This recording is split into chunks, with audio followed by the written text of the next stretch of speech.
Thank you. Before I begin this morning, I'd like to make a suggestion about how we might proceed. As I would like to do is today I'd like to share with you the key concepts of risk communication with applications to worker safety. But before I begin, I've taught for close on 30 years now, primarily at Columbia University, and I teach two types of courses. One is the lecture course, like this, and the other is a seminar. And I've always enjoyed the seminars more than the lectures because you can have discussion. As opposed to one-way communication, you can have two-way communication. And one of the goals of risk communication is to encourage two-way communication, conversations, dialogue. And for that purpose, I'd like to start with an exercise. In the past 30 years, I've worked in many aspects of risk communication, starting off with health and safety communication applied to the public, to the media, to workers. In the last 3 years, I've worked a great deal on emergencies and disasters. For example, how many recognize the following names? The BP oil spill. Right. I was part of a team sent by the U.S. government to work on the communications having to do with the oil spill. How many recognize the name Fukushima in Japan? I was sent by the U.S. government to work with the Japanese government on communicating in the aftermath of a nuclear power plant accident. A third location was Haiti, where they had an earthquake. And in the process of working on disasters, you'll have a resume description of my background. But over the past 2 years, I've been the most frequent flyer in the world. This is a distinction. You can now say you've met the person who has more frequent flyer miles than any other person in the world. If you see me after the break, I have a card which shows that last year, for example, on airlines, together with the bonuses, I flew 4 million miles in 1 year, with the bonuses they give you. Now, how many believe that might create some stress at home, when you fly 4 million miles? And so therefore, the first exercise I'd like to do is not about worker safety, but about marital risk communication, marital. How many have a significant other in your life, a relationship with someone, a relationship? Good.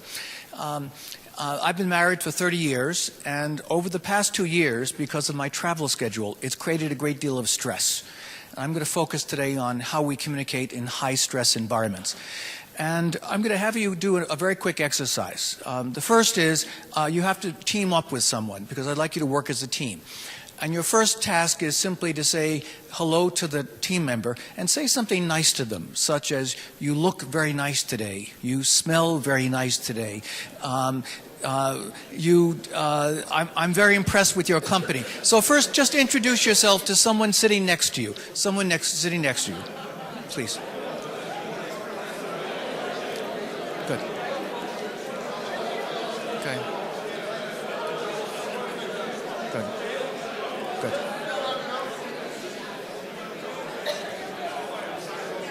Okay.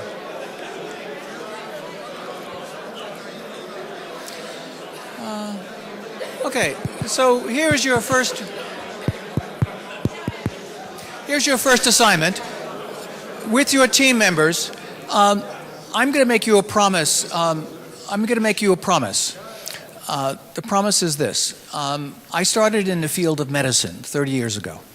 I shifted my career interest and my research interest from the human body, physiology, to the brain. How does the brain process information in high-stress situations? And I'm going to share with you the results of nearly 30 years of research by myself and colleagues around the world. But before I do that, I'd like to make this relevant because I'll deal with high stress. How many have had an argument with a loved one? How many have had a communication regret? Something you wish you had said, something you wish you had not said. Okay, I'm hoping that our discussion today will help you in your relationships with others. And for that purpose, there are several research centers in the world that focus on not on worker safety issues, but marital communication. And according to the research, there are 7 big things that married couples argue about, where you can use the tools of risk communication. I'll share with you those tools in a second. But first, where are the places you can apply risk communication? And I would argue that these 7 topics are the place that you can first apply it. So with that in mind, with your team members, as quickly as possible, what are the 7 major topics of marital dispute, argument, disagreement? What are they? Ask your team members what they are. See what you come up with.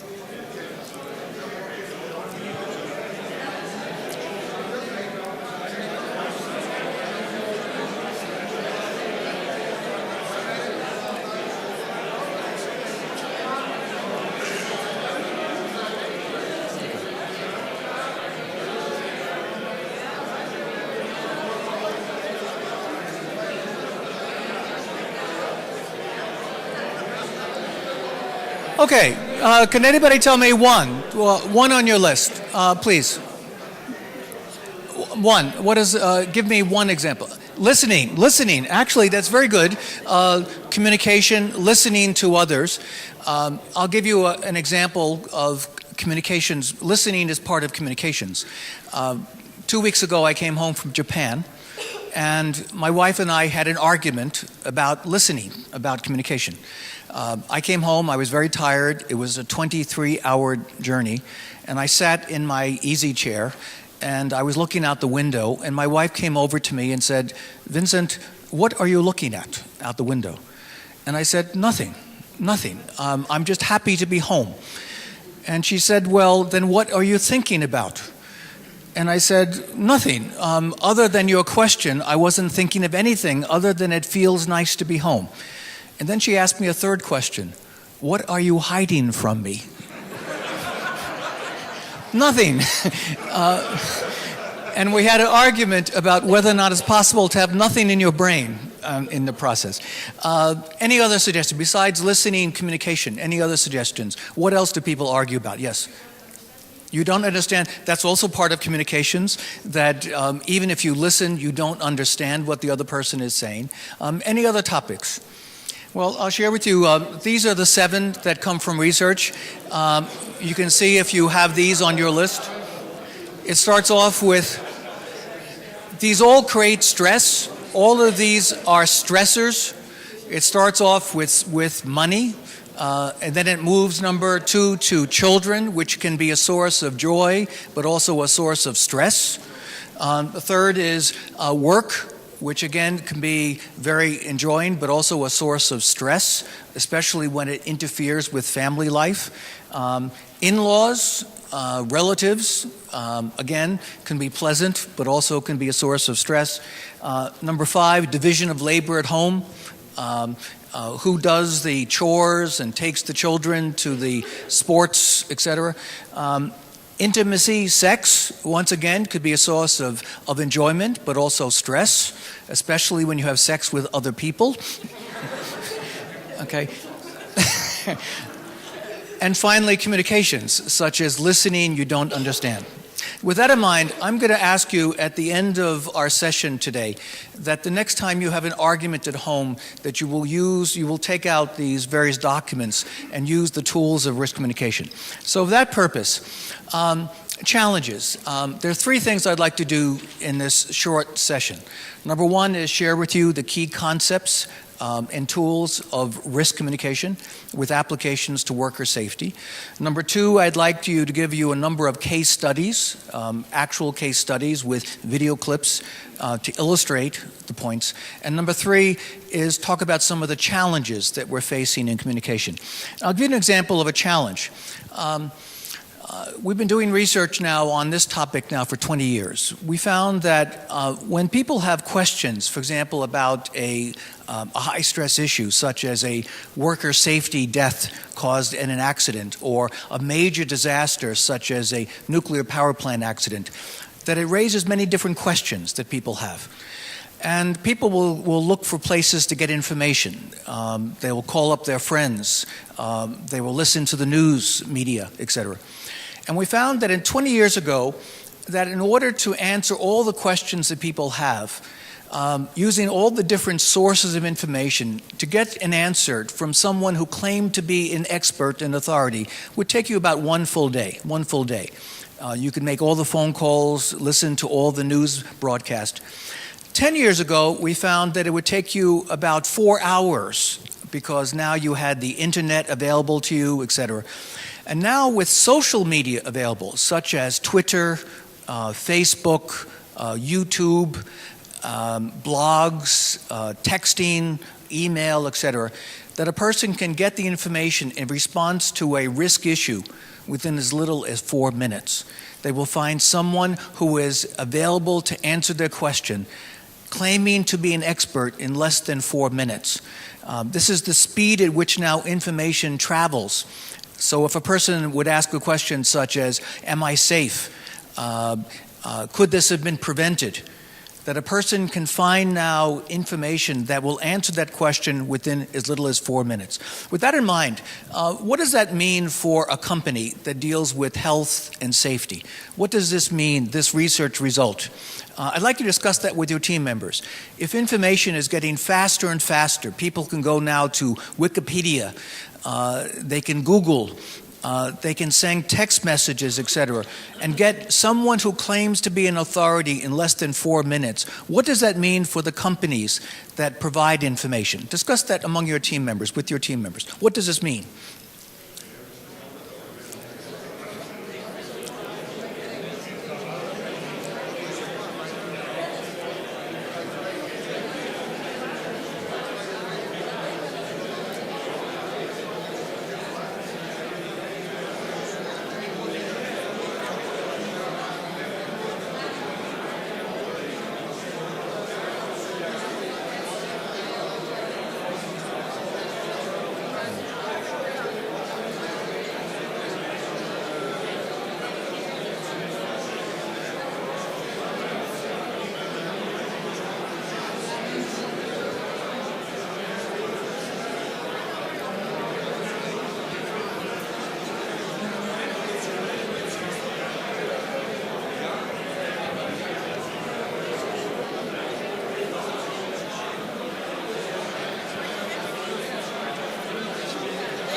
So, does anyone want to suggest what?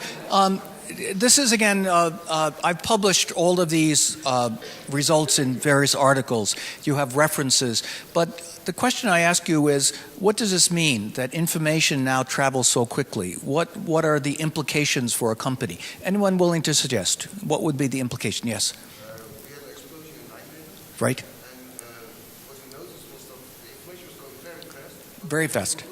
Right.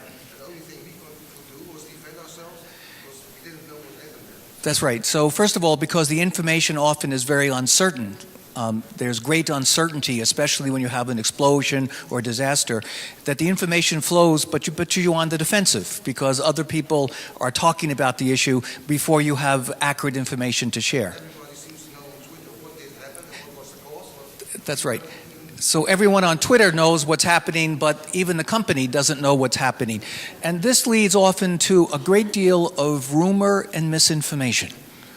That when information travels that quickly about a risk or disaster or crisis, it means that you can expect to have a lot of misinformation, and it puts you on the defensive. But also, I would argue, it means that you have to be prepared in advance. That is the most important implication, is that you can't wait anymore to get all the information.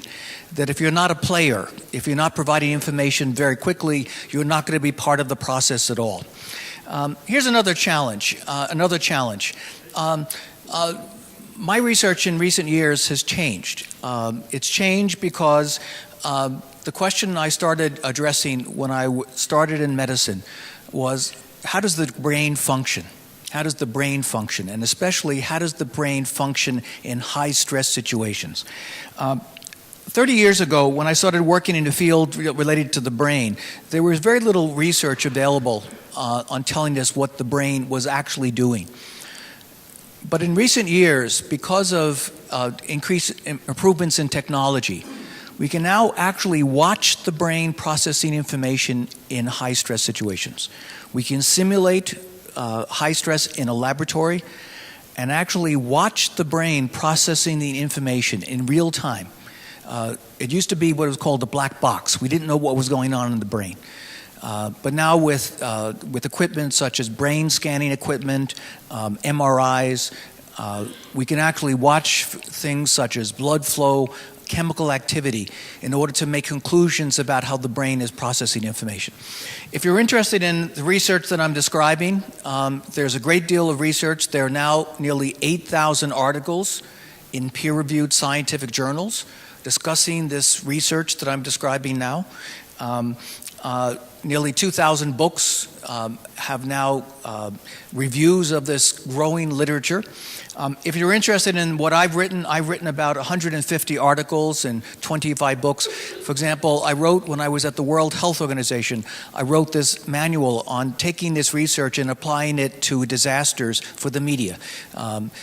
You can get easily these from the internet without any difficulty. This is a World Health Organization handbook I wrote where we took the research and applied it to a public health emergencies such as pandemic. How many remember the pandemic from 2 years ago? H1N1, H5N1. So we took that research and said, well, what does that mean for communicating during a pandemic? And you can get this particular source. With that in mind, let me give you some of the results of the research. Probably the single most important result coming from this research is that when stress is created by risk, it radically affects the way the brain processes information, radically. We know now that in low stress and high stress situations, the brain acts very differently. More specifically, I can give you some examples. First, we know that the visual part of the brain, which is one of the most primitive parts of the brain, way in the back of the brain, becomes highly activated in a high-stress situation. Whenever there's stress, the visual part of the brain plays a much more active role than it does in low-stress situations. Well, what is the implication of that? It means that all risk communications, be they disasters or simply about risk, worker safety, should have visual information. It's not enough simply now to talk to people about a high-stress risk issue. You also have to show people. I'll give you a quick example. I'm with the World Health Organization, which I work for part-time. I'm going around the world talking about pandemic and how important it is to wash your hands, stay home if you're sick, cover your cough or sneeze. How many remember those messages from 2 years ago? Cover your cough or sneeze. Well, here's a visual that shows, for example, what happens when a person doesn't cover their cough or sneeze.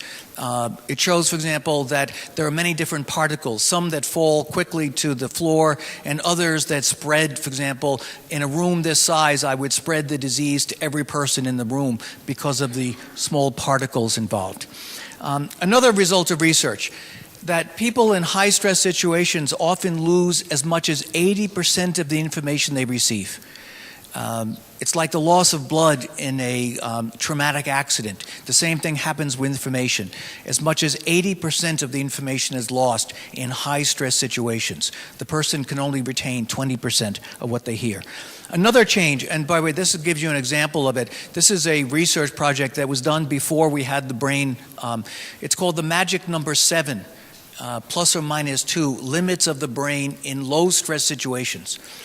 Professor Miller at Princeton University was interested in the question, how much information can we hold in our brain before the brain becomes overloaded with information?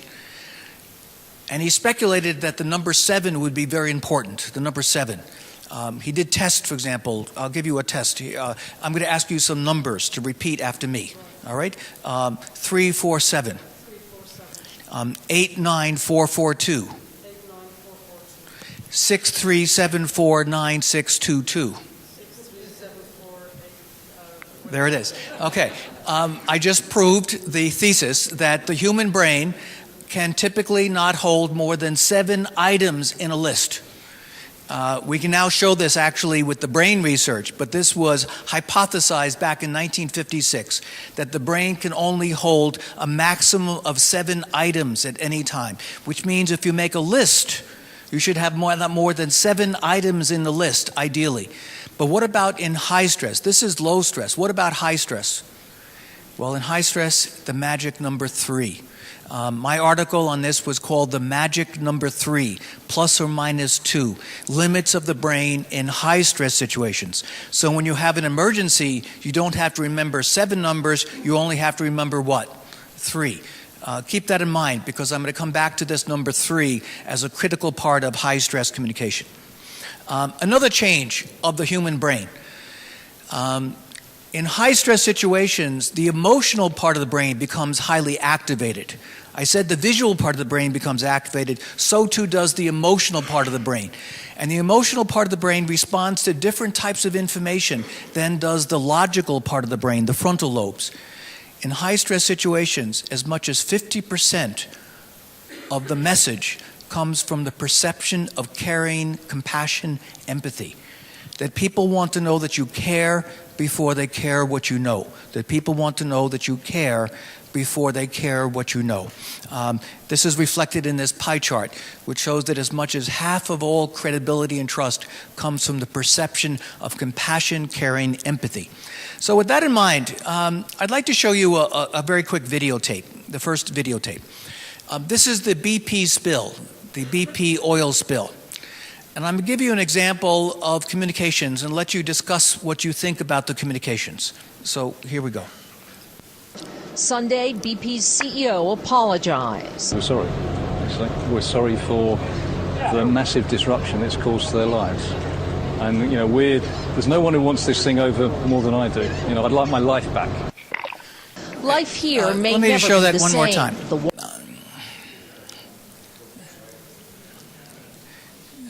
This is the head of BP. He's responding to the question, what would you like people to know about the spill, about the accident? And this relates to both worker safety, who are using the chemical dispersants. It relates to public safety. It relates to the media. What would you like people to know? And this is, again... Sunday, BP's CEO apologized. We're sorry, actually. We're sorry for the massive disruption it's caused to their lives. And, there's no one who wants this thing over more than I do. I'd like my life back. Okay, so this is the quote. I'd like you to discuss this quote with your team members. What do you think about what is good and what is bad in the risk communication involved here? Discuss it with your team members.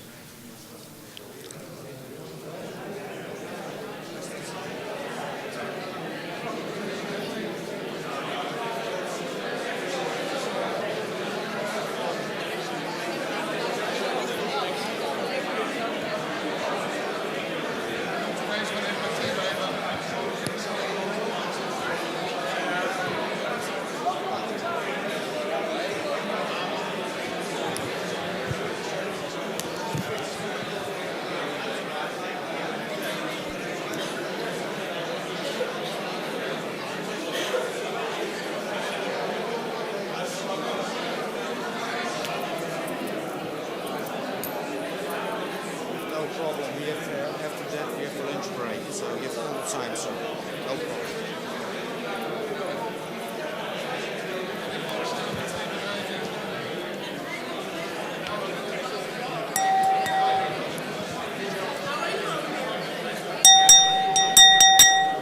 Okay, first of all, whenever you give criticism to someone, it's always nice to start off with something positive as opposed to negative.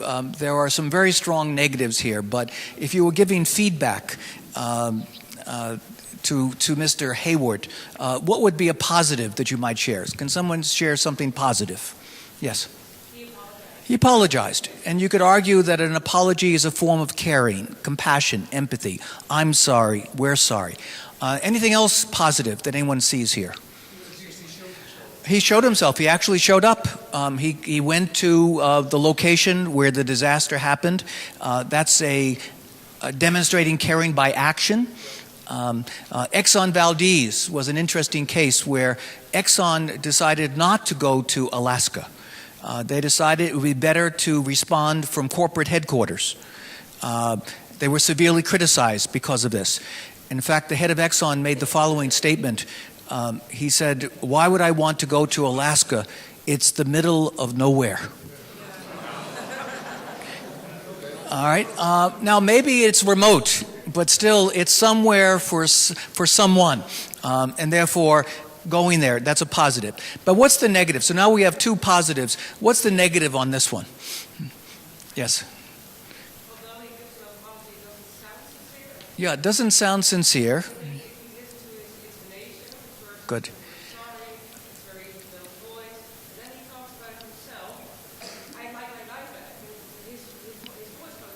Good, right. You're actually pointing out a critical part of risk communication is that people judge you not just simply on what you say, but what you look like and what you sound like, the nonverbal communication. A great deal of research indicates that as much as 75% of the message comes from not what you say, but what you look like and what you sound like. And you're making reference, for example, to intonation. There are other characteristics, dress, eyes, hands, posture, all contribute to how people process information. But also supporting what you critique is the last sentence, because it starts with the message, I'm sorry, we're sorry, but it finishes with the message, I'd like my life back, which implies that he's sorry for himself. He's sorry for himself. And in that regard, I'd like you to take a look at several tools that we have in the field of risk communication. Can everyone just take their hand out? The last two pages are the tools of risk communication. And I'll give you some examples of tools. Starting off, if you take a look at the next to last page, it's called Basic Risk Communication Message Mapping Templates. It's not the last page, but the next to last page. And look at the box in the lower right-hand corner. You'll see three templates that are critical for effective communication. It starts off with the rule of three. This was first speculated by Aristotle 2,000 years ago, that the most effective communicators in a high-stress situation keep their messages to no more than 3 messages that might be repeated 3 times. And for each message, you might have 3 supporting facts. It's called the rule of 3, that we speak in threes in a high-stress situation. So if you're talking to a worker about their safety, could it have been prevented, what's next, that everything becomes shared in what are called bytes, blocks, chunks of 3s. Right above that is called primacy recency. It says that people in high-stress situation tend to focus most on what they hear first and last. It's different from low stress, where in low stress you tend to focus on what comes after the next point.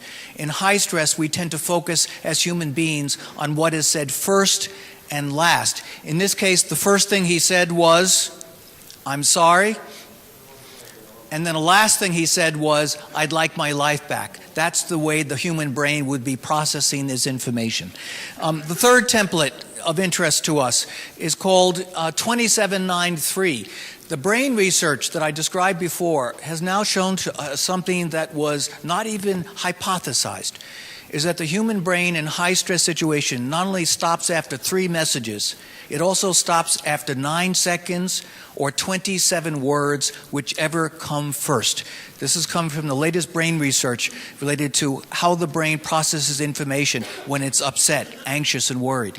That the brain stops processing information after 27 words, 9 seconds, 3 messages, whichever comes first. This is particularly important when dealing with the media. The media have adopted this principle as a way by which to edit a quote. They look at what you say. If you have 200 words, they will take out 27. If you have 5 minutes, they will take out 9 seconds. And if you have 15 messages, they will take out 3. I should mention, for this particular principle, I practice on my wife at first. Whenever I argue with her now, I offer up information in 27 words, 9 seconds, 3 messages. The only time I get in trouble is when I give her feedback on how many words she uses. I often will say to my wife, that's very well said, but you used 63 words. It took you 2 minutes. And you had 16 points. It'd be much better if you could make it 27 words, 9 seconds, and then I offer myself as a coach to help her.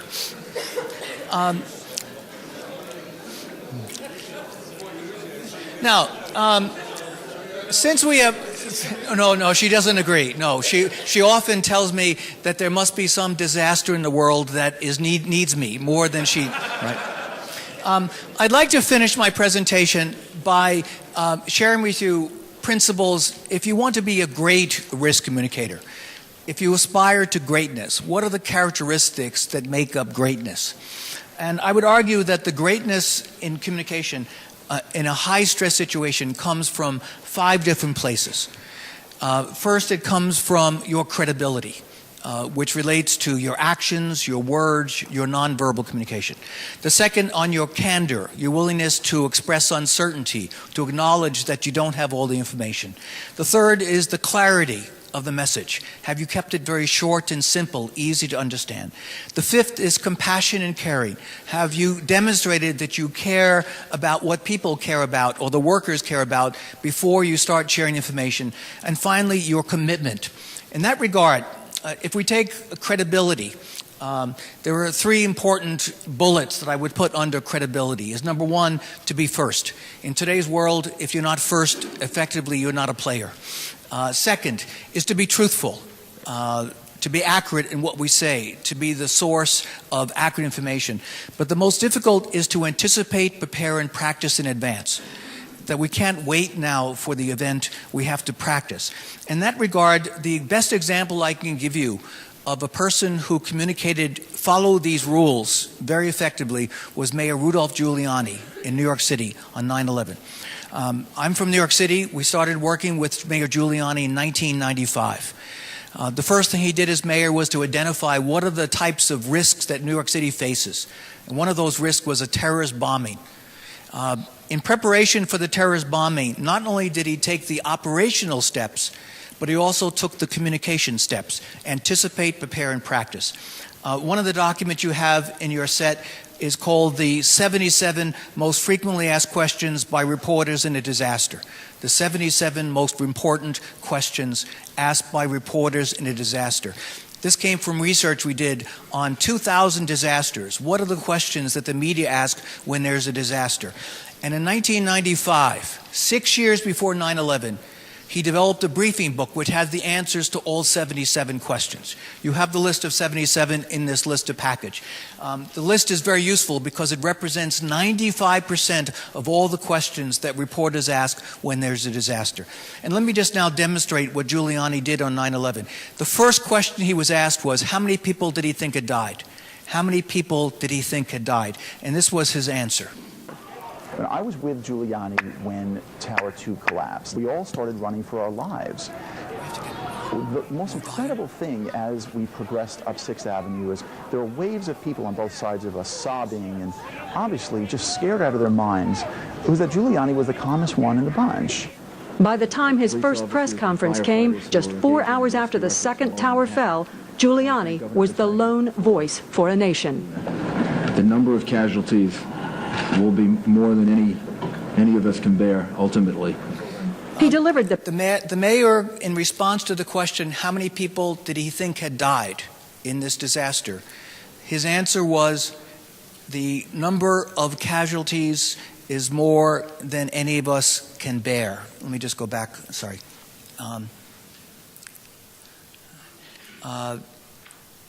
Sorry. The number of casualties is more than any of us can bear. Actually, the full statement he made was, the number of casualties is more than any of us can bear ultimately. And I believe we will become stronger. Stronger economically, politically, and most importantly, emotionally. If you look at the statement, these are statements of compassion, conviction, optimism, which is the first template on your template sheet. People want to know that you care before they care what you know. Take a look at the very first template. It's called CCO, compassion, conviction, optimism. You begin with a statement of caring, compassion. You follow that with something you know with conviction, and you follow that with a statement of optimism. You see that very clearly in this statement. And how many words is it? Can anybody count the words? How many words did he use to express these 3 points, 3 bullets? 27 words, 9 seconds, 3 messages. On that press conference, he took 22 questions. Each of his answers was 27 words, 9 seconds, 3 messages, followed by a subject matter expert who gave more detail in 27 words, 9 seconds, 3 messages. They practiced this for 6 years. They practiced their response to these questions for 6 years. For worker safety issues, what kind of questions can we predict people will ask? Am I safe if there's an accident? Am I safe? What can I do to protect myself, my coworkers? Could this have been prevented? What else can go wrong? That instead of waiting, we want to have the answer to these questions prepared. I'll give you another example of someone who's not prepared though to answer questions. And this should be humorous, by the way. There's an American comedy program called Bob Newhart. So I'll show this very quickly. Good morning, Dr. Hartley. Thank you for coming. I hope it's not too early for you. No, I had to get up to be on television. Well, I'm glad you relaxed. I'm a little nervous myself. I mean, I've never interviewed a psychologist. Well, don't worry about it. We're ordinary men, one leg at a time. Well, if I start to ramble a little, or if I get into an area I'm not conversant in, you'll help me out, won't you? Don't worry about it. If you get in trouble, just turn it over to me and I'll wing it. Oh. 10 seconds, Ruth. Thanks, Augie. You'll be fine. Here goes. 3, 2, you're on. Good morning. It's 7 o'clock, and I'm Ruth Corley. My first guest is psychologist Dr. Robert Hartley. It's been said that today's psychologist is nothing more than a con man, a snake oil salesman, flim-flamming innocent people, peddling cures for everything from nail-biting to a lousy love life. And I agree. We'll ask Dr. Hartley to defend himself after this message.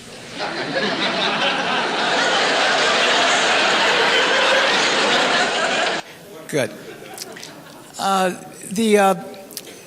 I'm going through a number of things rather quickly, but the last of those 5 C's, I call the 5 C's.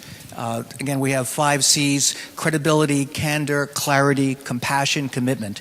As an example of compassion and commitment, I can give you the statement made by Aristotle 2,000 years ago, which we now can actually prove with brain research, that people do want to know that you care before they care what you know. And in that regard, one of the most interesting case studies we have is General Norman Schwarzkopf.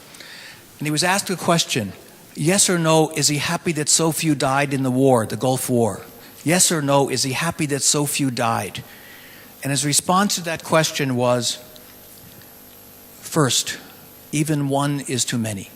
Second, let me repeat, even one is too many. And third, many times I've cried thinking about those who died and their families. A great deal of compassion in how many words? 27 words, 9 seconds, 3 messages. You're starting to see a pattern here in terms of people's response to information. Now let me show the opposite of compassion. This is the Dow Corning Corporation. That was at one time one of the largest corporations in the world. A Fortune 50 company with tens of thousands of workers. And they had a product that caused them a great deal of difficulty, which was called the silicone breast implant.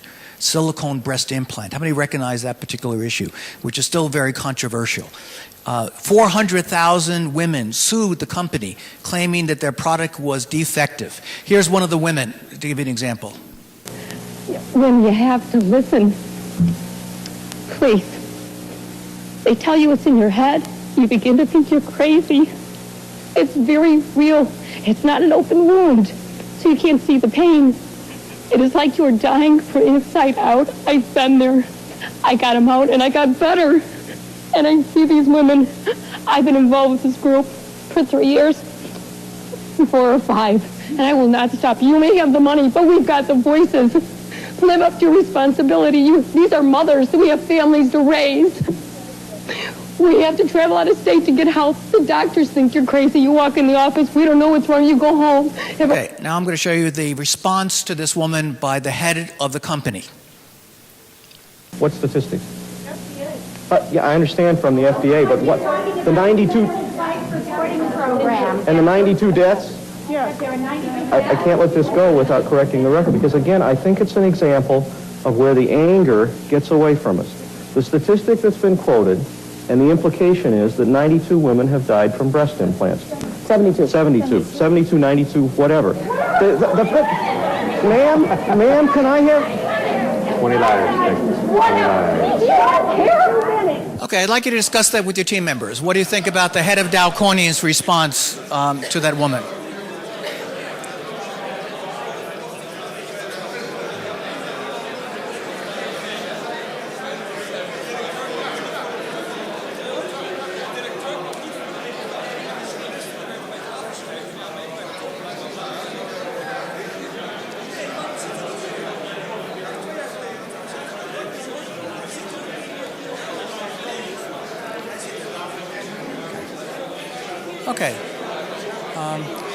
Okay.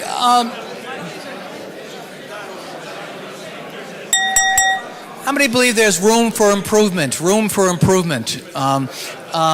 Among other things, not just what he said, 72, 92, whatever, which is not a very caring, compassionate statement to make, but also we were talking before about his nonverbal communication. He was sitting back in his chair. His hands were wild. He was pointing at people. His eyes were all over.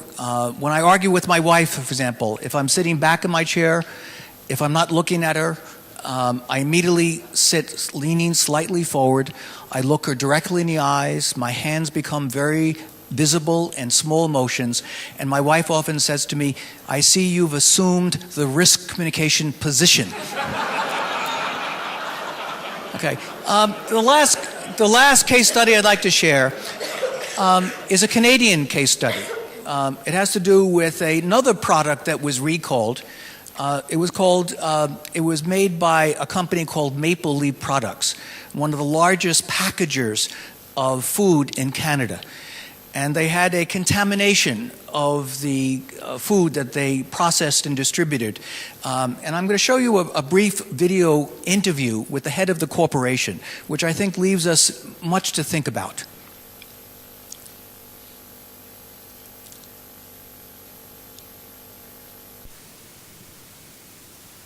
True or false? In the midst of this, during the darkest days, the legend has it that you said there are two people I don't want to hear from, lawyers and accountants, lawyers or accountants. Yeah. You really say that? I did. And why? Well, these things happen, they unfold quickly. And, the most fundamental decision that we made is that going through this, our accountability and accepting that accountability was to put public health and the interests of Canadian consumers first. And, when you're facing something like this, there's always a bevy of accountants and lawyers. No disrespect to accountants and lawyers in the field or certainly on our team. We have obviously, many of both. No disrespect to them, but going through a situation like this, that was something that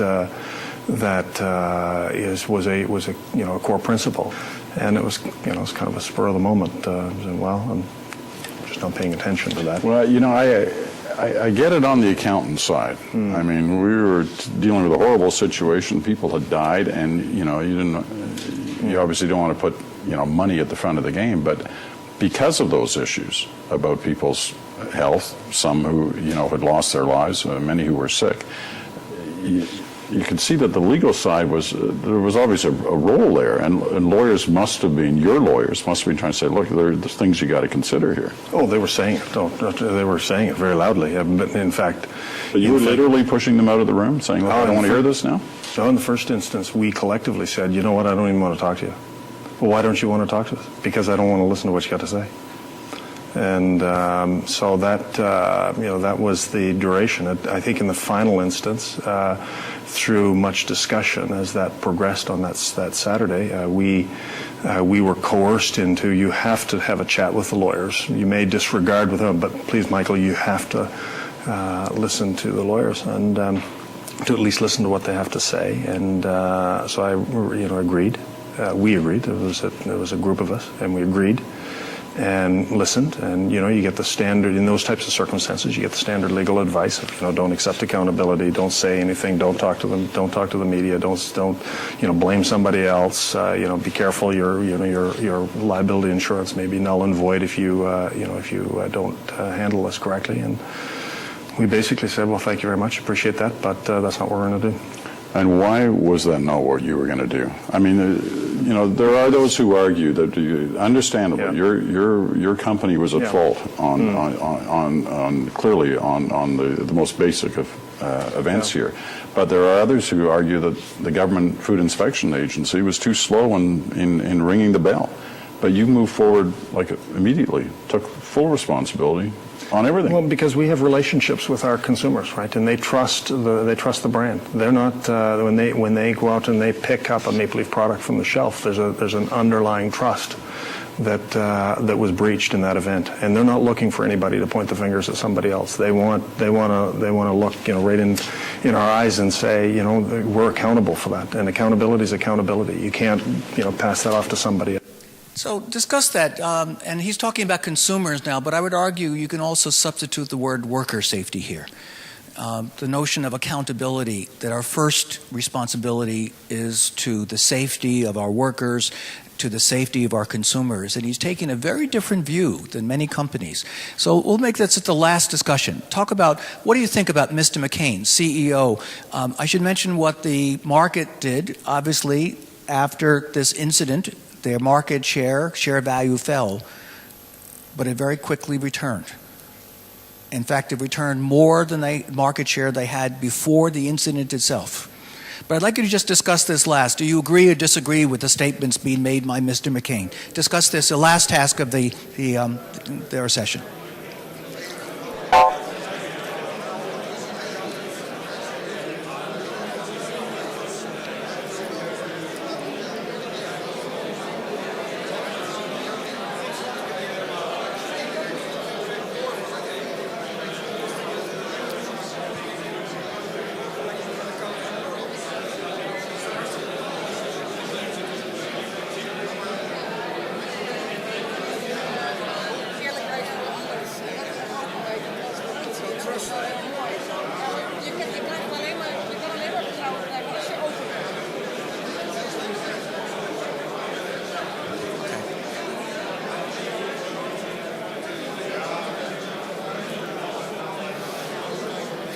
Okay.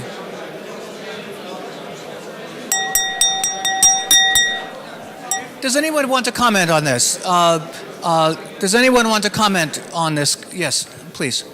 Well, what I think he chooses for transparency, which is great because people always sense when there is something being hidden. That's right. We saw there a classic case that the market actually rewarded him for transparency, accountability, credibility. I'll finish up my presentation with 3 messages, approximately 27 words. There is now a science of risk communication. I could not say that 30 years ago. Now there's a science which is now added to it, the ability to understand the human brain and how the brain processes information. That in high-stress situations, such as talking with workers about safety or health, that people's brain changes the way they process information. Radical changes. We have to be much more brief. We have to be much more sensitive, for example, to nonverbal communication as a way by which to be effective. And finally, the key to success is anticipation, preparation, and practice. That to be successful in today's world, we have to be prepared. I'll finish with 2 quotes that I have in my office. Both are above my desk. The first is from a former American president, Abraham Lincoln, who said, "If I have a large tree to cut down, I'll spend most of my days sharpening my axe." And he's talking about planning and preparation. And then finally, we have an American writer, novelist, whose name was Mark Twain, who talks about the notion of practice when he said, "It takes me on average 2 weeks to prepare an impromptu speech." With that, I'd like to thank you very much for the afternoon. Thank you.